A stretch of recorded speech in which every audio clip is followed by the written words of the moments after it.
I need you to be brave. You guys have been... Just a breath of fresh air.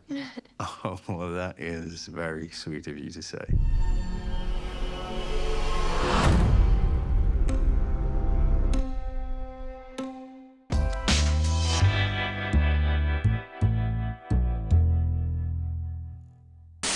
Well, this was a nice guy you played. Yeah. I gotta say, like, the remake is such a powerful film, as is the original, but there is a slight difference. Did you see the film? Did you go and watch the original film? I did after we finished. I didn't want to see it. I'd luckily not already seen it, which was a blessing for me. Oh, yeah. I'd seen the trailer, but I was really happy that I hadn't seen the original because I just wanted to be able to have my own response to the material and come up with something that was from me. And then watched it the day after we wrapped. And I was really glad. I was really glad that I hadn't done it because I know I would have had that film in my head. Yeah. You don't want to be making comparisons when you're just trying to do something that you think is right. Yeah, I mean that film was just so detailed in those characters. Yeah. It'd be impossible not take something from it. Yeah, definitely.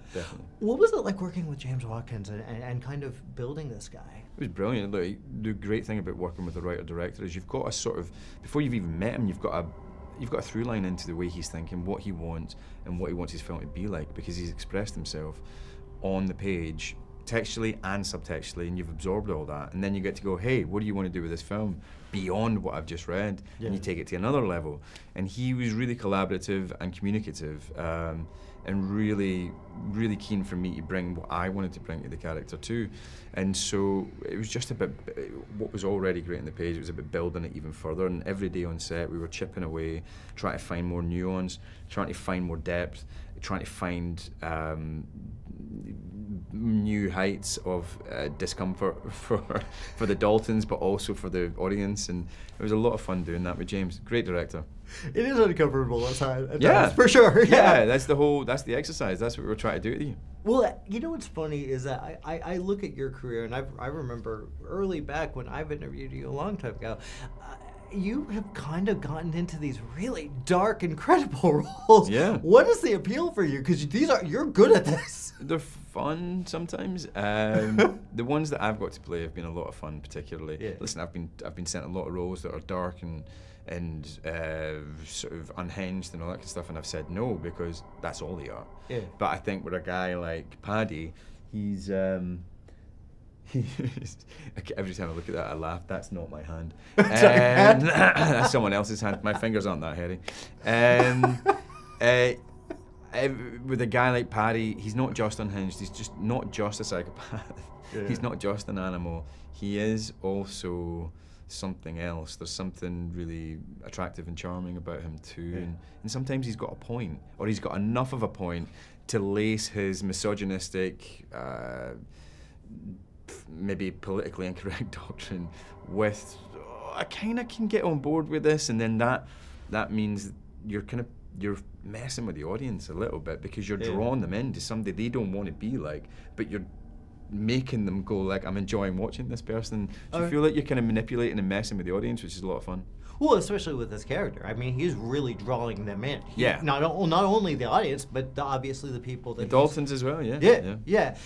Is it tricky for you? I mean, is it weird to step out of a character like that and let it all go? No, it's fine. I mean, I think when they say cut, I'm done. And I always feel like save it for the take, save it for this camera, you know? I don't want to be in character. I don't want to be carrying the tension around when they say action. It's about being as relaxed as possible when they say action so that the story can just happen through you and the story can happen to you. And then all the work you've done, all the plans you've made, all the decisions you've made just happen by accident, and that's when it feels good. Do you know what I mean? Yeah. I think I'm going to quote Ian McKellen. Ian McKellen was saying sometimes, like, when he was doing Shakespeare and it was at its best, it was almost like playing a piano, and he didn't know if he was playing the piano or the piano was playing him. And sometimes in a scene, that's what it feels like when you're able to be relaxed enough, when the script is good enough, when your scene partners are good enough, and when you've done all the work and then you just forget it all and let it happen. That's when it's at its best. Well, dude, you are one of the best. Cool, thank you. Cheers. Cheers. Thanks, Cheers.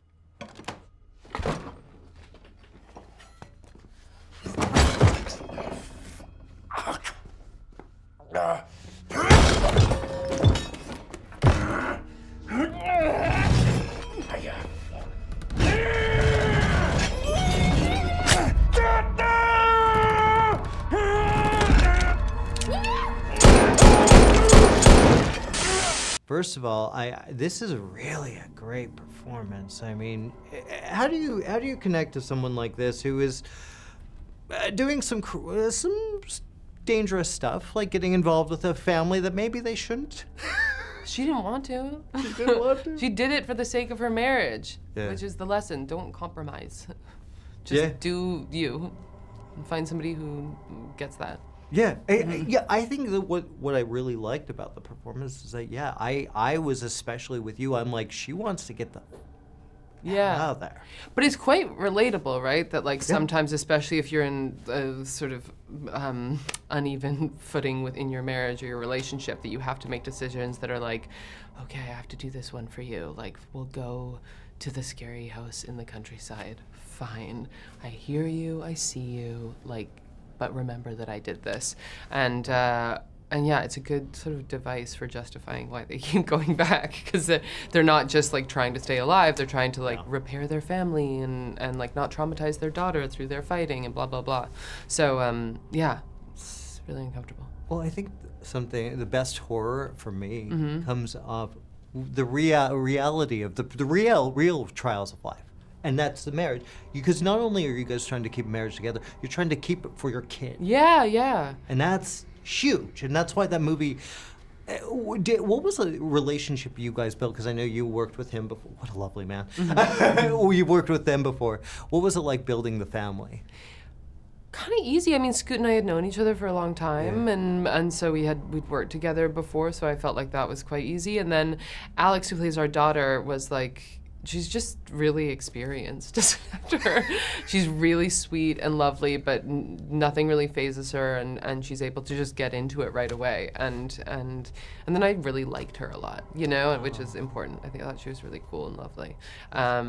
So yeah, it kind of melded really fast. Plus, we started the movie by going on this, you know, vacation. We were shooting in Croatia, and that gave us all a chance to be like out of our normal life together. Like, let's bond and grow. For a movie like this, is it easier to kind of? Do you find yourself in having a lot of lighter moments on set because? Obviously, the subject matter is a little dark. Yeah, exactly. There's no desire to like stay in it. You kind of want to like break it and yeah, like have a nice time in addition to having a horrible time. I mean, why not? Why would you want to be in a? Why you want both. James Watkins is such a good director at this. Idyllic is, I think, a classic of Brilliant film. What was it like working with him? He's great. I mean, I think he's so clever, and that the whole movie sort of smacks of that he's really trying to resist over-egging anything or like falling into traditional tropes. He's like much more inspired, I think, by Haneke and by like it's an adaptation of a Danish film, and doing this sort of slow, creepy, sort of uncomfortable burn rather than just like nonstop jump scares. Yeah. And the cool thing about the movie is you do get both. Like the end of the movie is like proper, I mean, you've seen it in the trailer, like thriller territory being hunted by a madman. Yeah. But the first 2/3 are, they're really uncomfortable, and it's not because you're in danger. Ever seen the original? I have, yeah. Well, it was a pleasure. We gotta wrap it up. Okay, nice to always see you. lovely talking to you. You too. Look at their faces. We should have taken a picture. Of course I'm a bloody doctor. We totally had that. We totally had you, right? How else could we afford all this? Come here. First of all, I've been a fan of your work for a long time. I've seen you do. You're a chameleon. You played all these different roles. What led you to this? Thank you so much for the kind words. Multiple things. I had seen the original, thought it was so well done. James Watkins was on board to direct. I would want to work with him, and James McAvoy as well was a big call for. I wanted to work with him as well. That being said, I loved this film, and I've been wanting to work with Blumhouse for a while as well, and I love psychological thrillers, a little bit more so over than the slasher horror. So all those elements involved, like I wasn't going to pass up this opportunity, and I campaigned hard for it. Now, you've seen the original. You did it before this film. That didn't scare the hell out of you. It did, but it wasn't. What got me excited about the original is the slow burn. Yeah. This sort of play into the nuances of uncomfortability and politeness, and the way that it was, the line that they towed in telling that story and with those elements to it, was something I really wanted to do as an actor. I just thought it was really well done, and then knowing that James McAvoy is going to be playing the Patty role, it just, I was over the moon to be a part of it. What, I mean, you know, there's so much in this film. It's so, you know, in a lot of ways, I think this is just as dark as the original film, except they change a few of the elements. Was it complicated? Did it create a problem for you, kind of finding your own self in this role, with knowing so much about the original film? Great question. Actually, no. I thought that the actor that played Ben's character in the original did a superb job. There was a lot of that stillness and that sort of bleakness that I really, really leaned into. I thought he did so well that I sort of it was the catapult to me starting with the first act, because the first act and the second act are somewhat similar to the original. That and then obviously it goes in different places, and I wanted to do something different, and it's a different Patty. But my launching point was very close to what the original actor had done. I thought he did a fantastic job. Now, we're building a relationship with, like, Mackenzie. You guys are so good in this. And what was it like in finding that connection and making that work? It wasn't hard. Me and Mackenzie Davis we'd worked together for 4 seasons on a show. So it wasn't like we had done one movie together. We'd spent a good 4 years together. So we knew each other really well. So it's always great when you've worked with somebody and you know them that well, because the chemistry's already there. Yeah. And so we were really excited for her to come on and play this part, and it's a hard role. She's a great actor, and I thought she did an incredible job with it of towing that line. If you meet someone, if you're on a trip somewhere, and someone says, "Hey, yeah, come out for the weekend," would you ever do this? Me? Yes. Yeah, probably. Yes, I'm a way too trusting individual, and I would go out there until I saw something out there that wasn't okay with me. But yeah, I'm always up for an adventure. Well, that's what makes a movie interesting. Absolutely. Because these people they're not downright crazy at the beginning. It's strange, uncomfortable. They're very magnetic. Yes. Yes. Yeah. Do you think there's a difference between how American audiences respond to violence and the bleakness, maybe, that? I'm sure that there is. You're correct. As far as the nuances of that response to violence or whatnot, it'd be hard for me to comment on that because I don't know necessarily the nuances of it. But I do know that there is a juxtaposition between other places in our country, in America, of cultural, society norms that are different, you know. Yeah. We got to wrap it, dude. Awesome. You were fantastic. Awesome. Thanks, man. It's a pleasure meeting you, man. Great seeing you again, by the way. You too. It's funny. For a minute, I was thinking, why would someone? This is such a bleak film. Why? But then you did Eden Lake, so there you go. I had that conversation with Christian. Did you? Yeah. Christian said when he was making his film that he was inspired by Eden Lake. So it was kind of a weird circularity. Oh, that's full. I love that. Yeah. Okay, well, you chose this film. What was it about this story, and why did you think it translates so well? I love Christian's film, and I love the bleakness. And as you say, I've made a film with similar bleakness, right? Oh, yeah. So and that's cool. But I love the setup. I loved everyone on the thing in the film, but there's no point remaking the same movie. You should go and watch Christian's movie, right? And you can, and hopefully the two films, this will drive traffic to his film, and people can have a double bill if they want, or whatever, right? Yeah. But when I saw this film, I thought, I love the setup, and I think I can take that setup in a different place.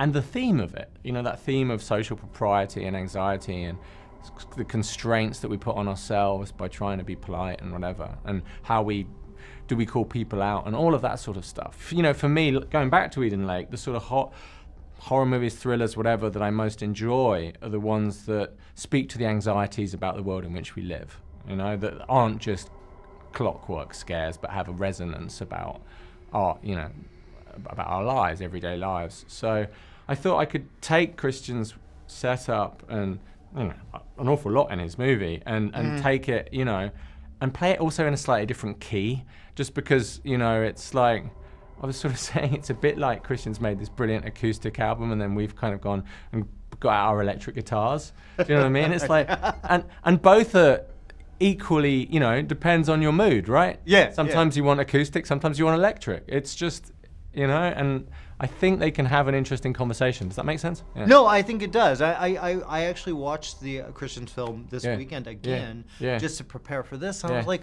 okay, no, it's an interesting thing too, because I believe that first Americans don't respond as well to bleakness in general, and I think what you said though is really interesting. Anxieties, we're dealing with a lot of that shit lately. We live in a world of anxiety. Yeah, an age of anxiety, and I think horror movies now, you know, you look back to say Get Out or whatever, you look at films that they're a really great vehicle to explore those anxieties, you know, in a public space, and to sort of wash them through a little bit in a context of enjoyment, you know. For sure. Turning anxiety in, you know, music does it brilliantly, you know, turning anxiety and processing it and dealing with it and coming out the other side. Yeah, for sure. Now we gotta talk James McAvoy. Yeah. My God. He's amazing. How did you know he was the right one? I'd seen a film called Filth that he'd done years ago, and I know his work really well, and I just, when I was writing, I had James in mind, and I just thought, if I can get McAvoy, I'm in a good place. And he was the first person, and he read it, and we had a cup of tea, and he was in, and it was brilliant. So just that, to walk that line between being charming and magnetic, and then, you know, just in his smile, the micro gestures, his eyes, his smile, what's encoded in that? Is he fun or is he the devil? You know? Yeah, he's so brilliant. He is a world-class actor. He really is. Yeah, and other actors look at him and go, holy, you know, how good is. I mean, literally, Scoot would be, every day would be coming up to me and we'd be going, both of us would be going, how fucking good is James McAvoy? Well, dude, unfortunately, we got wrapped. Okay. It's fun, man. I love talking to you.